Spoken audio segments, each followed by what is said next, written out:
Hello everyone, this is Mikey Garcia, World Champion, and you are listening to Boxing Ground Podcast. Hello, my name is Peter Fury, and you are listening to the Boxing Ground Podcast. Enjoy.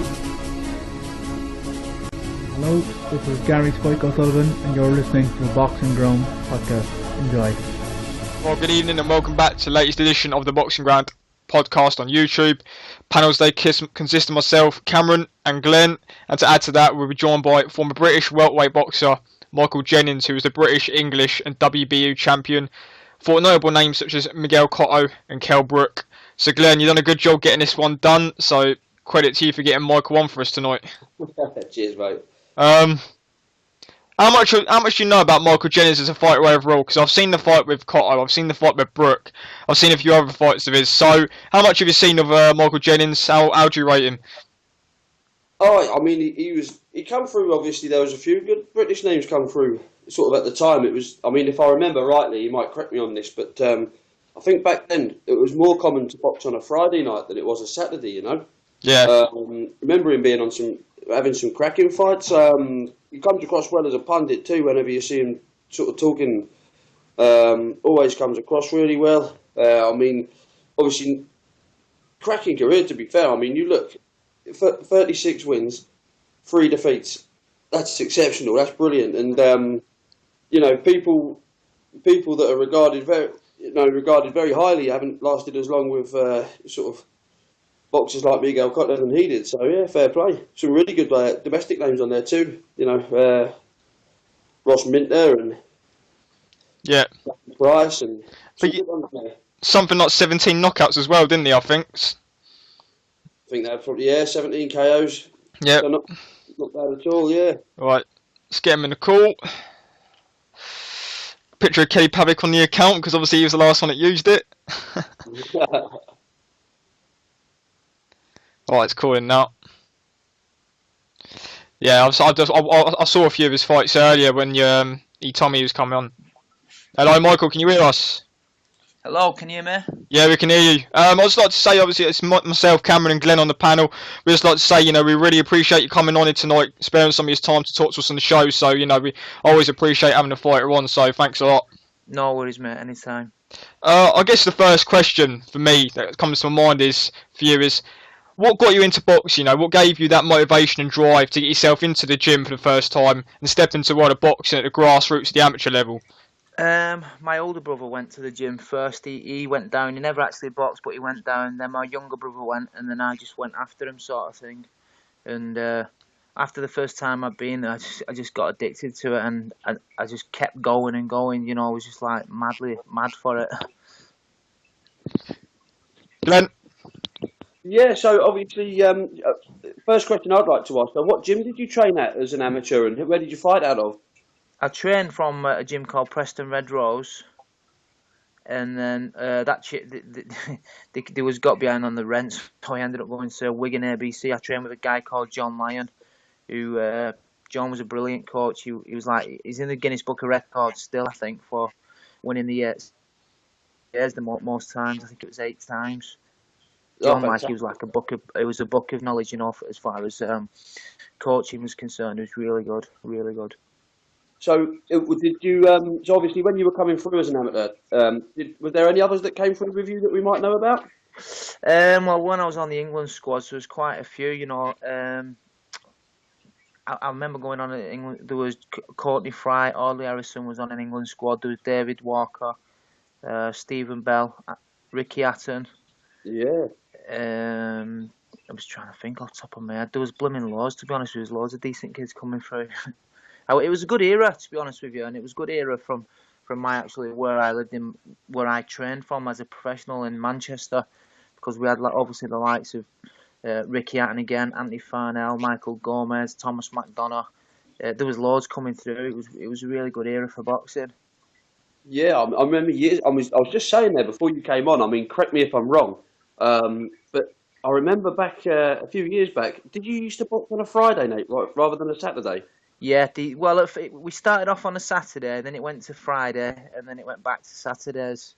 Yeah, because I remember. I preferred Saturdays anyway. I preferred the Saturdays. It was miles easier. You know, if you was fighting like if it weren't local, and then for your fans to get there on a Friday night was miles harder because obviously they had work and that during the day. So I preferred the Saturdays.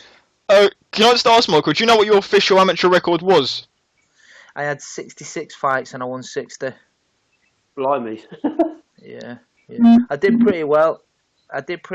In straight from the start when I was amateur because in my first season as an amateur I won the national schoolboy title. Yeah. And I won the Junior ABA national title, and I got picked to box in Four Nations. It was called Golden Gloves then. The Daily Star sponsored it. That was in Ireland. It was England, Ireland, Scotland, and Wales. I got a gold in that as well. So that was pretty much in my first and second season as an amateur. So I've always I've always been training at top level. I've always had to diet from. I started when I was 13. I've always had to diet and stuff. It's always been like as soon as I got into it, it was bam. It was 100 mile an hour sort of thing. Yeah, absolutely. Well, it's like I said to you earlier on. You look younger now than you used to look at the end of your fights.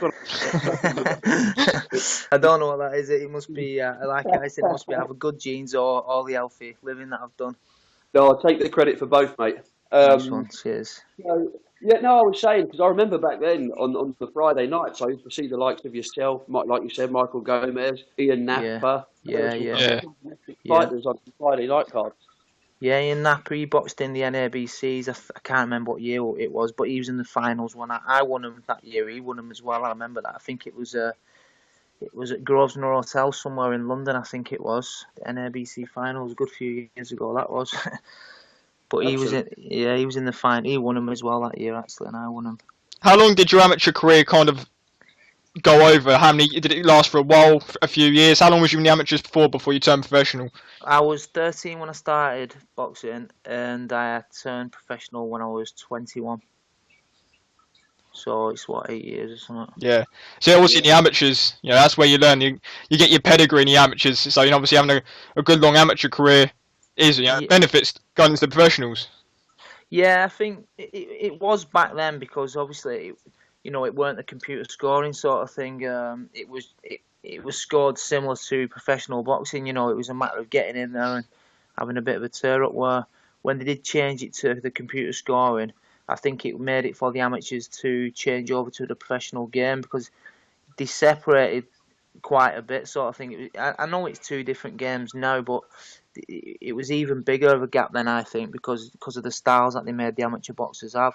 And I think now they're trying to bring it back to the way it was, which is why they brought this World Boxing Series in, where they're doing they can do up to 8-2s and that, I think it is, something like that. But I think it's going back more the way it was, more of a professional style rather than that, them point scoring where you could win a fight on.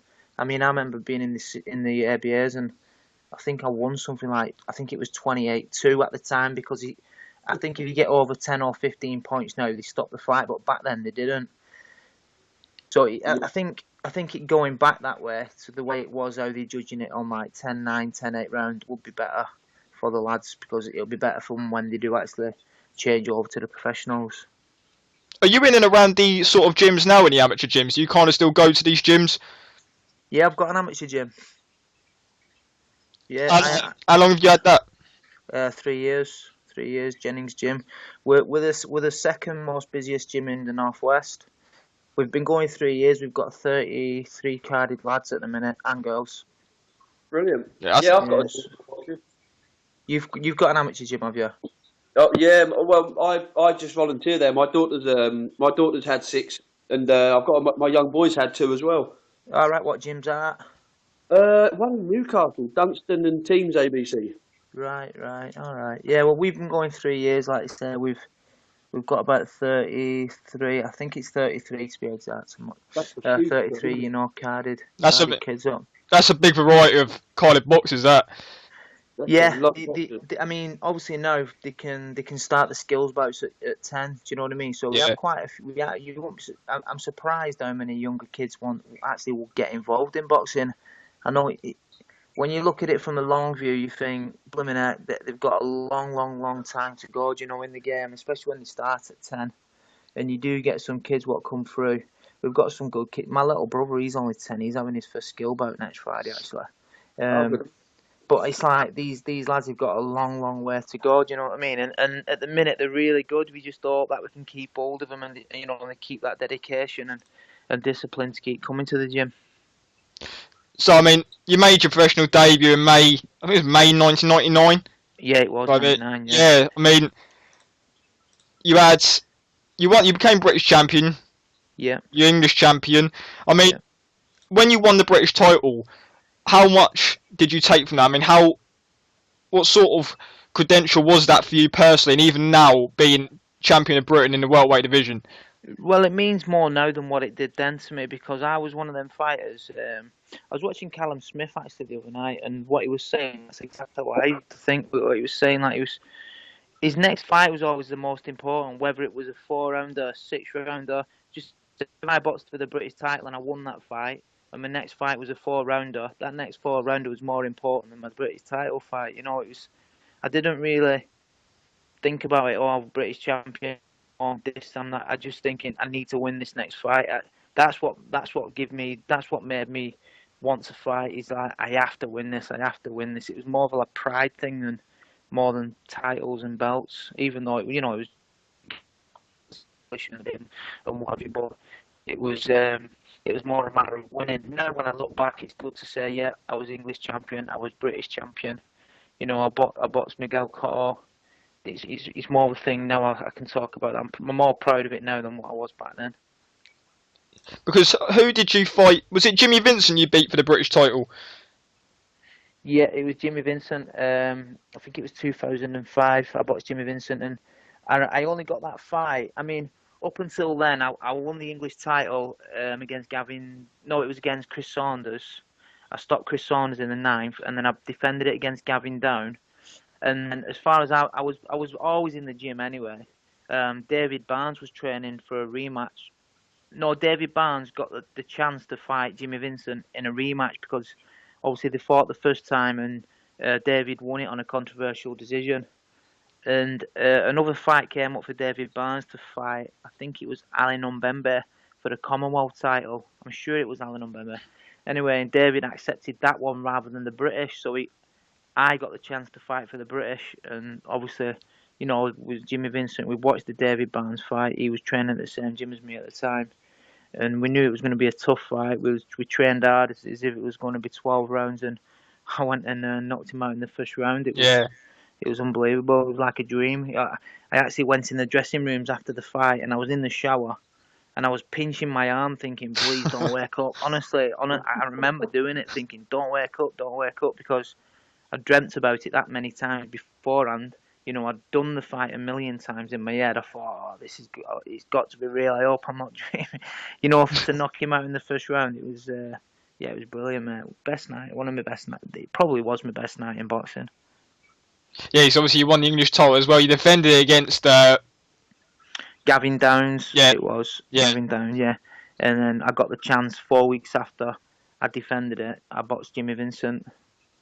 Yeah, you stopped Gavin down as well, didn't you? Yeah, stopped him in the 9th as well, I think it was.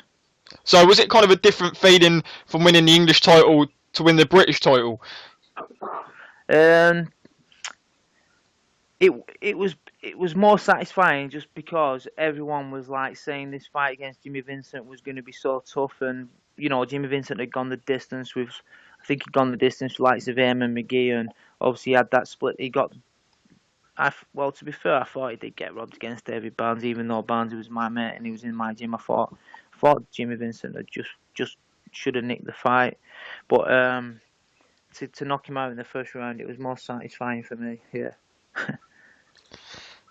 So I mean, obviously you've went on and you've managed to get the world title shot against Cotto, and was that the only fight that you fought outside of Britain in your career?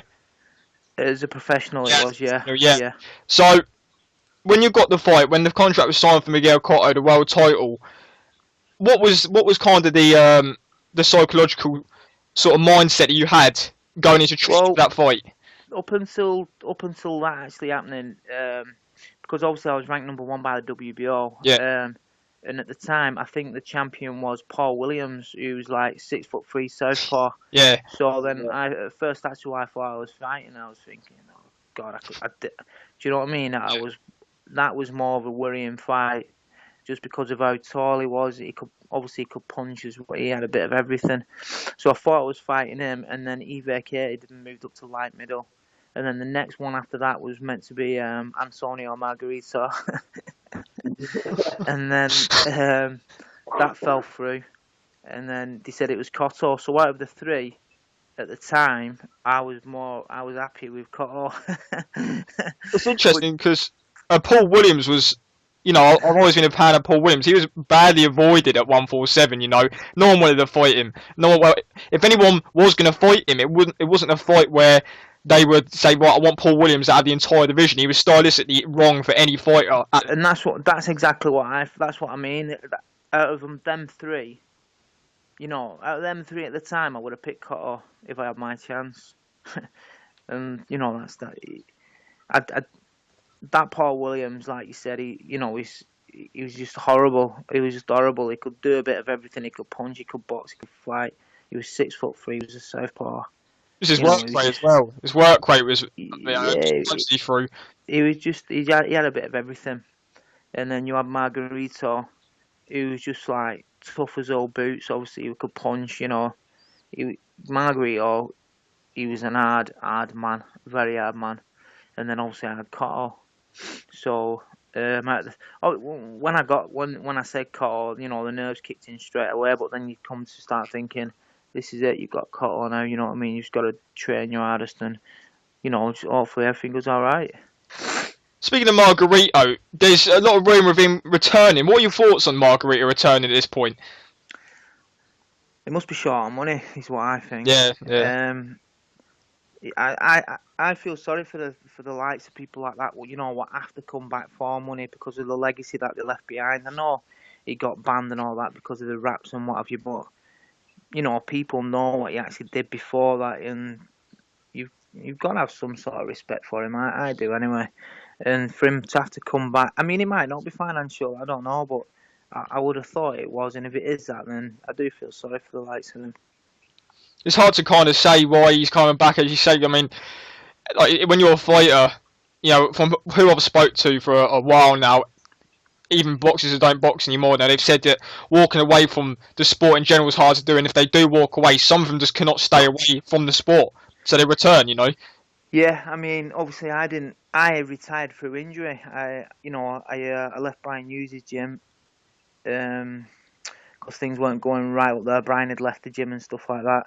And then I did a stint at Joe Gallagher's. I was getting ready for a fight, to be honest with you, at Joe's, and my shoulders just weren't holding up. So I just thought, I can't do this. I can't do it anymore. And I did walk away, but it was like, blimmin' heck, this is a massive, massive space to fill, because I'd done it at top level from being 13. I was in the gym every day. I didn't do nothing else. I didn't go to work. I was just boxing through and through. And then for that to be taken away from you, I didn't want to leave boxing, I had to because I was injured. And for that to be taken away from you is worse, I think, because you've got no choice in the matter. I could have carried on and, I was too proud to carry on and get beat off people that I know that wouldn't to lace my boots, you know what I mean? I've already been 100% fit. So obviously the nearest thing for me to get involved with was actually training, which is what I'm doing now. I always want to be part of boxing. I always want to be part of boxing, even though now it takes a massive, massive part of my life away as well. Do you know what I mean? It's a massive part, but I don't know. Just something. I don't know what it is. It's like a magnet. It attracts me to it. I was just going to ask you there, Michael. So at your gym at the moment, do you have any professionals boxing out of your gym, or is that not something that interests you? Yeah, we've got Matty Askin and Jack Armfield. Yeah. Jack Armfield's fighting and Nick Blackwell this Saturday for the British title. In Bristol, that is, isn't it? Yeah, that's right. Yeah. Yeah. So, but it's like he was supposed to be fighting Matthews, and obviously Matthews pulled out on injury. So Jack got called in for that. Jack boxed 3 weeks ago. He was supposed to be fighting Chella Renda in the British title eliminator, which would have been 10 rounds. So he trained for 10 rounds. Chella pulled out he had a car accident, so he couldn't fight. So Jack ended up fighting, I forgot the kid's name, some foreign kid. He did an 8 rounds with him. So, as much as he has been pulled in at late notice, he's still pretty much, he's fit and he's ready. And I think his mindset is 100%. So we'll just have to wait and see on Saturday. Yeah, best of luck. Cheers. Correct me if I'm wrong. Is Matty Askin the one that lost to Ivan McKenzie earlier this year? Yeah, it was. Yeah, yeah. Yeah, I remember watching that fight. Yeah, I mean, Matt, you probably think I'm talking absolute nonsense, but Matt is one of the most talented kids I've seen. Honestly, he's unbelievable. Cruiserweight, he's so fast. He's got speed. He's got power. He's got the skills. He can fight. He's just not had the breaks. And when he boxed McKenzie, he hadn't boxed for like 15 months before that. And obviously, he was signed up with Ricky Hatton. The promotional deal went down the drain pipe or whatever. So he was very, very inactive. People forget that. Matt is only 26 now. He's been boxing. He's been professional since he was 18, and he's only had like 19 fights. You know what I mean? He's just been very inactive, not through any fault of his own. It's more through like management or promotional deals and stuff like that. But on a good day, I know Matty Askin will beat McKenzie every day of the week. Yeah, I've seen Matty Askin fight a few times. I've seen it like.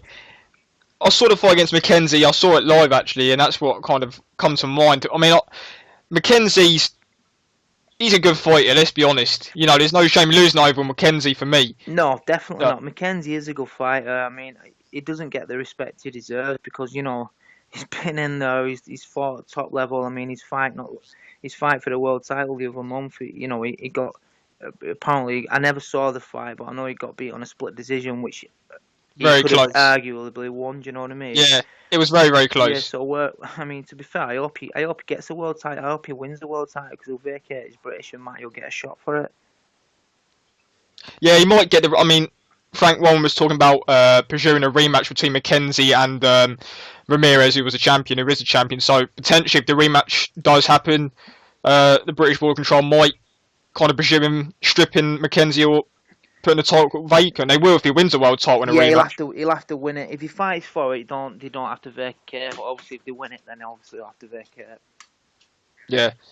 So when you fought, because I watched the fight a few times, when you fought Miguel Cotto, the experience of travelling to the States, fighting at obviously the biggest platform against one of the biggest stars in boxing, training wise, the fight, all the media obligations, what was the whole experience like? Sort of compared to anything that you've been involved in boxing before? Because no doubt that was the biggest platform that you've fought at. Oh yeah, I mean it was massive. Everything before it was massive. When the press conference in America, went over to press conference in America, there was more people in the press conference and more news people and press and what have you at the press conference, and what you get at some of these smaller boxing shows in actual fans. There was like 1,000 people there, just with the dictaphones, the cameras, everything. It was just something. Obviously, I weren't used to it. Do you know what? It didn't daunt me or anything though. It wasn't like, oh god, this is happening. It was just like. It was just a new experience to me. It was just something I hadn't experienced before, but I just took it on the chin, really. Just got on with it. It was just one of them, right? This is it. We've got to do it. Yeah. Because that's part of it, when you're fighting a big super, when you're fighting, Cotto is a superstar in boxing. When you're fighting someone like that, the tension's going to be around anyone he fights. Yeah, I mean, you know what? Probably the worst part about it all was like just the negativity from people. That was probably the worst thing from all the from the newspapers, even in England. They don't, whether you've got a chance or not. 9 times out of 10, they don't give you a chance anyway. And there was the stuff what was written on in the newspapers. There was people writing shit on YouTube and all the rest of it. It was just, I just tried staying away from it, but. As much as you might think, I always thought I was pretty headstrong, but when them seeds get planted, they just little stick in, you know what I mean? They'll pop up every now and again. It is hard to deal with on that, because obviously no one expected me to win that fight. I thought I was going to go over there and win. I didn't care what anyone else thought. But then you had these little niggles in back of your head. He said this, people are sending you the betting odds and all the rest of it. It is hard to deal with, but you just got to be strong and try and get through it. I mean, I didn't go for the money at all. I went to win. And that's that. People might think I'm stupid and, oh, we've got no chance. But end of the day, I went to win, and that's that. Obviously, I didn't win, but that's what I went for. If David had offered me that fight the week after then, and just said, listen, we can fight him again. You're not getting paid. I would have said, definite. I want to fight him again. It was just that I just wanted to win. I weren't bothered about the money or anything else. It was more of a pride thing. I wanted to win. Yeah, because I remember obviously in the first round of that fight, I watched it. It kind of just both of you were just looking to throw your jabs, just kind of dictate the pace of the fight. And then Cotto in the second round was starting to throw his left hooks, but obviously you were fighting on the back foot a bit more than he was, and obviously you were just looking to box and keep staying out, keeping the distance. I mean that was the plan, was to stay, try and keep it long. But when I look back on it, I think I played into his hands by doing that, because with me moving all the time, he had his own momentum. When he was throwing that left hook, I was moving into it a lot. People probably think I'm stupid. I was a good inside fighter as well. I probably would have had more of a chance up close to him and taking a lot of his power away from him, where he couldn't get his leverage as much. When I was on my back foot, he was just a matter of time, and then bam, left hook, or whatever shot he wanted to throw. And because we had that distance between us, he was getting more power, and his shots were, I think, if it had been more up close, I don't think he would have got that as much power as what he did when he caught me. But could have, should have, would have. Yeah. Always say, go on, Glenn. Sorry, I was just going to ask you. So obviously you boxed Miguel Cotto, who's obviously a future Hall of Famer. There's no question about that. Yeah. And you obviously, at a different stage of his career, you boxed Kell Brook as well. Yeah. How would you? I mean, obviously, I know from when I contacted you from a discussion earlier on, you were saying that one of them obviously hit. Obviously, you were saying Cotto was the bigger puncher. So Yeah. how good do you think Kell Brook could potentially be? Oh, Kell Brook's a good fighter. I'm not. He is a good fighter, and that's that. But I felt a lot more comfortable in that Kell Brook fight than what I did in the Cotto fight. I mean, I was just getting into that fight when I boxed Kell Brook. I thought, and he threw an uppercut, and his elbow caught me right on the eyelid, and the doctor looked at the cut, and he stopped it straight away because he was saying it was in a crucial position. But I've seen worse cuts in the same place as mine, and they never cut it, and they never stopped it. But at the end of the day, they put me in that fight to lose. But I thought, even the judges, even the commentators said at the time I was getting into that fight, and then I was always a pretty slow starter. But Kell Brook is a good fighter without a shadow of a doubt. Obviously, he's gone on to prove, he's a good fighter. But if it was to compare the two, then I'd say definitely Cotto was a better fighter at the time. Maybe, if it was Kell Brook was to fight Cotto now, I don't think Cotto's as good fighter as what he was. But when I boxed them both, Cotto was a better fighter. Can I just ask, Michael? Obviously, from a fighter's perspective, you fought Brook. So, from your perspective of fighting him, there's a lot of people say that he's very big at the weight. Yeah. How being in a ring with him? How big is he physically, and obviously how hard does he hit? Because there's a lot of questions. Is he a big power puncher? How big is he? Is he a big welterweight? Who's this? Kell Brook? Yeah, Kell Brook. I don't know. I mean, I was miles bigger than Kell Brook. Obviously, it depends what you mean by big. What is he? He's only 5'8", isn't he? Yeah, but I mean, like physically, like a physical build. There's got to be movement. I've seen a lot of rumours, a lot of reports saying he could be a freeweight world champion, but I don't know, man. I don't know. I mean, he looks pretty pumped at the weight that he's at now. So if he was to go any bigger than that, would that extra muscle hinder him? I probably think it probably would. To be fair, I don't know how much he struggles to make the weight. When I boxed Cotto at the weigh-in, I towered Cotto, and you see on the photos and everything, you think, blimey, I'm miles bigger than this guy. yeah. But when he was in the ring, he looked massive. Do you know what I mean? He felt massive. When I boxed Kell Brook, he didn't feel he didn't feel that. It just felt different. I knew at the time that when I actually boxed him, that Cotto was, the bigger fight. He was more of like he had more of a ring presence about him than what Kell Brook had at the time. This is at the time I boxed him. I'm not saying Kell Brook's not gone on to improve and get that, But at the time when I boxed him, Cotto had much more ring presence than what Kell Brook had. So with the current batch of boxers at that weight, when you look at the possible fights, how good do you think Brook can be against those? Obviously, like the likes of Tim Bradley and Keith Thurman and these people. How Well, good is he's already, like you're saying, you know, he's already on that level now, isn't he? You know, he's Yeah. on that level now already. So, you know, them fights have got to come for him. And obviously, I've never boxed them lads, but I mean, you've got Keith Thurman, who is a big puncher. You've got Kell, who can box. He's elusive, you know, and the shots coming from all angles, and he can punch. I'm not saying he can't punch. I'm just saying at the time he wasn't as strong as Cotto. He's very strong, but Yeah. Cotto was extremely strong. I think he's got a chance with the likes of any of them lot. He's a good fighter. I know it's hard to say, well, possibly. I mean, what is your whole perspective of the current situation with Kai? Because, like you said, he did lose a few years ago to Austin Trout, and a lot of people are saying that Cotto's done. He joined with Freddie Roach. Yeah. He beat Martinez for the middleweight title. He's then defended it against Gillon, and obviously he's fighting Canelo next. Yeah. A lot of people are saying that he's rejuvenated, or it's just the fact that the opponents he's fought have just been in situations where they're just tailor-made for him. What is your kind of opinion on it? Is it hard to say for you, or do you think Cotto's kind of just being cleverly matched around these guys? I think obviously the matches, you know, all boxers when you know big names like that, or you're getting up and coming boxers who are getting looked after, do get matched well. I mean, it's all part of boxing, but I think with the likes of Freddie Roach and that being in his corner as well now, I think when you watch them train, they just seem to gel. Do you know what I mean? And they seem to have they've got a good bond. And I think Cotto is probably loving boxing again. He might have fell out with it for a little bit, you know, and then you have a change and it's like a new lease of life. And I think that's what Cotto's had. I just think I think he's fell in love with boxing again.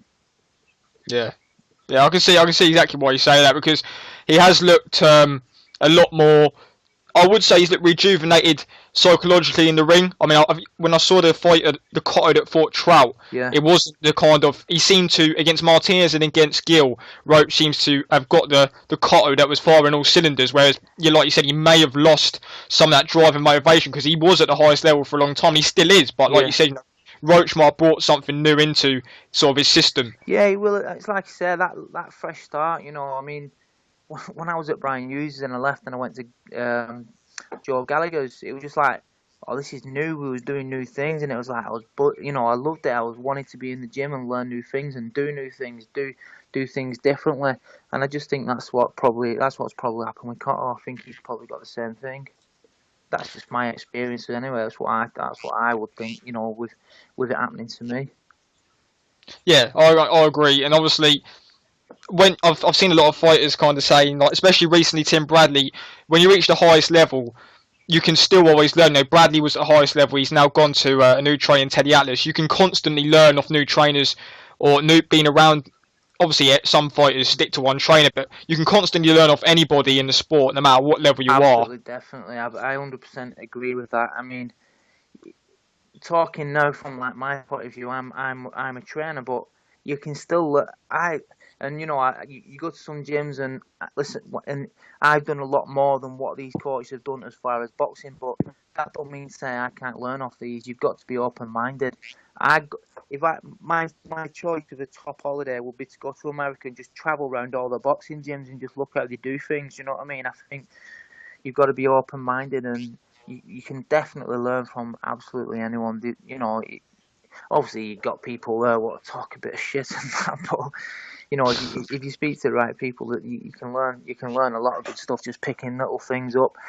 Even like the strength and conditioning circuits and stuff like that, just taking little things out of there, putting it in with something else, putting it in with one of yours, you know. Yeah, you definitely you never stop learning. I think once you stop learning, then you're never going to get any better, and you need to fire it off, because you're always going to have that fresh one coming up who's always willing to learn, and they will they'll learn that little bit of extra what you haven't learned and beat you. So, you fought Cotto, so I'm going to have to ask the question. I mean, he's fighting Canelo next in a few weeks. Yeah. Who are you going with in that fight? Well, you know what? Up until lately, I was going with Cotto, but the more I watch Canelo, training and just stuff, and just the size, the youth, the way he throws his combinations, his speed, I just and the weight. I just think Canelo will have too much for Cotto. I think he'll be too big, too strong, too fast. I hope I'm wrong because I want Cotto to win, obviously, because it's not my boxing, but I do like Canelo. I think he's brilliant. I just think he'll have a little bit too much for him at this time. Right, I think Cotto's more superior boxer all round, if you know what I'm saying. But like you said, Canelo's he's rising, this experienced veteran against the youth, so it's an interesting sort of matchup at this stage. Yeah, it's you know what? I'll probably change my mind again before the fight. I keep swapping and changing, but like you just said, Cotto is without a doubt the more superior boxer. I remember first watching Cotto and watching his defence and stuff like that. It was brilliant, and he still carries that on now. But comes a time where things don't happen as easy as what they used to do. You start making. I don't think he'll have any problems with the weight sort of thing. But just as an example, you start finding it harder to make the weight and stuff. Canelo's still coming through. He's still a young lad. I know he's been professional for quite a while, but he can. I just at this moment in time, I'm going for Canelo. Yeah, Glenn, any final touches from you, mate? Do you want to ask? Not for me personally. Obviously, just to say thank you very much for coming on, especially at that sort of notice. Can't thank you enough. And no worries. So, mate, no worries. Thanks for having me on anyway. Anytime, just give us a message or something and I'll come back on. Appreciate it, Mike. Thanks a lot. Wishing you all the best for you, your gym, and hopefully we speak to you again very soon. All right, mate. Thank you. Cheers for having me on. Take care. See you in a bit. See you later, mate. See you in a bit. So, Glenn, great show. So thank you very much for coming on. Thanks again to Mike for coming on the show. To all the viewers, hope you enjoyed this interview, and I'll give you a bell for the next show, Glenn. Yeah, brilliant, mate. All right, take care, mate. Cheers, buddy. Bye. See you later.